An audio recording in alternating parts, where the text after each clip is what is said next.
There are currently 4 core healers in Pokémon Sleep, so in today's video we're going to take a look at all 4 of them, which ones are the best, and which ones do I recommend for early game players. Healers are very important to have on your team because we talked about energy earlier, remember you guys? And now you're probably wondering, Eutrope, what is a good healer for me to catch? The best healer in the game right now is Gardevoir, followed by Pawmot, Sylveon, and Wigglytuff. So, for skill-based Pokemon like our healers over here, low frequency is a really good thing in combination of high energy because it means that throughout the day, there are more chances for it to proc its skill as long as it hasn't hit its carry limit.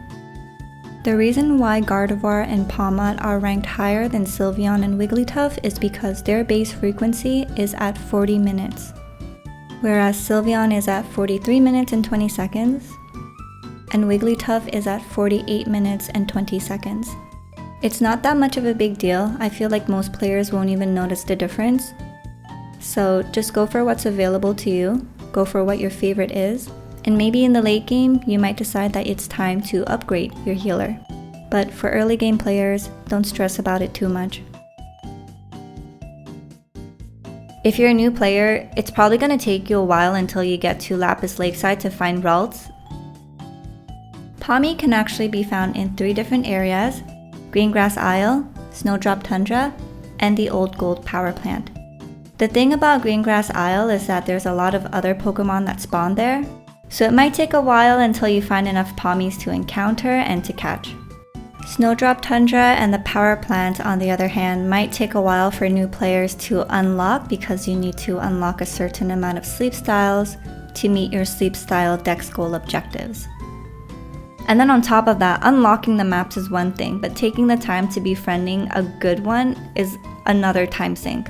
So instead of waiting for the right moment, you might as well just go for an MVP right now, a minimum viable Pokemon that will get you through those stages until you catch one that's better. Because the time that you don't use a Pokemon that will fill up that need, that's time wasted, and that's time that you aren't taking advantage of something. So to answer your question on what Pokemon I recommend you start out with, I recommend a Wigglytuff even though it's the lowest on the list, and I recommend it over a Sylveon.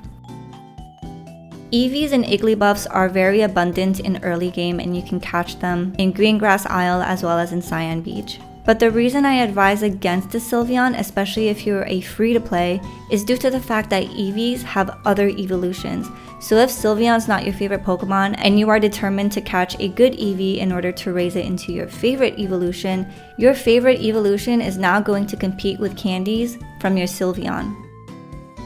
Another reason is that every time you evolve a Pokemon, that Pokemon's main skill level will increase by 1. So it is in your best interest to raise Pokemon, especially skill-type Pokemon, at its base evolution. Wigglytuff has 2 evolutions, so from Igglybuff to Jigglypuff, that's a +1 on its main skill. From Jigglypuff to Wigglytuff, that's another +1 on its main skill. So what is its main skill level now? By the time it reaches Wigglytuff, it'll be main skill level 3. Compared to your Sylveon, which will be main skill level 2 because it only jumps from EV to Sylveon. But wait, why not Pawmot? It's the second best healer, and we know that we can find Pawmis in Greengrass Isle. Well, remember I said earlier that Greengrass Isle's spawn pool is pretty big, so it's not that reliable to encounter a Pawmi there, on top of catching enough Pawmis to find a good one.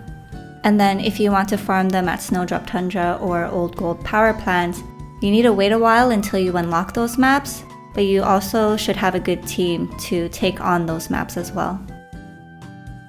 So as you can see over here, this is my Wigglytuff. I was really lucky in catching a good one because as you can see, the very first skill is skill level up M, and this raised my Pokemon's main skill by 2.